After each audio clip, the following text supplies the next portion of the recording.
नमस्कार दोस्तों, आज मैं आपको फाइब्रॉइड्स और या यूट्रस की रसौली के बारे में जानकारी देना चाहती हूँ।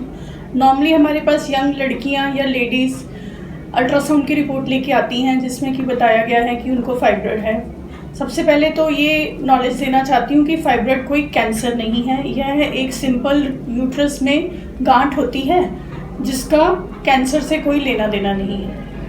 आपको फाइब्रॉइड पता चल जाता है या तो आपको कोई सिम्टम है फाइब्रॉइड के कारण, या आप रूटीन अल्ट्रासाउंड करवाने जाते हैं तो उसमें फाइब्रॉइड डायग्नोस हो जाता है।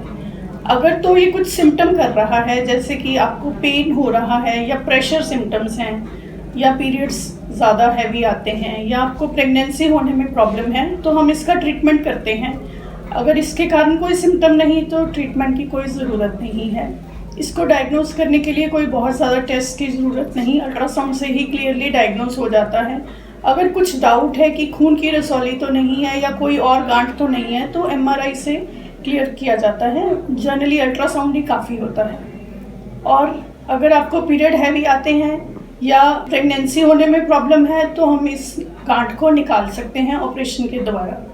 और अगर आपको हैवीनेस है और मल्टीपल फाइब्रॉइड हैं तो हम कुछ दवाइयाँ देते हैं, इंजेक्शन देते हैं, जिससे कि इसका साइज़ थोड़ा कम हो जाता है और पेशेंट का काम चलता रहता है। अगर आपकी एज 40 से ज़्यादा है तो हम हिस्टेरेक्टमी यानी कि बच्चेदानी ही निकाल देते हैं, या तो लेप्रोस्कोपी से या ओपन सर्जरी से। तो फाइब्रॉइड है तो कोई घबराने वाली बात नहीं है।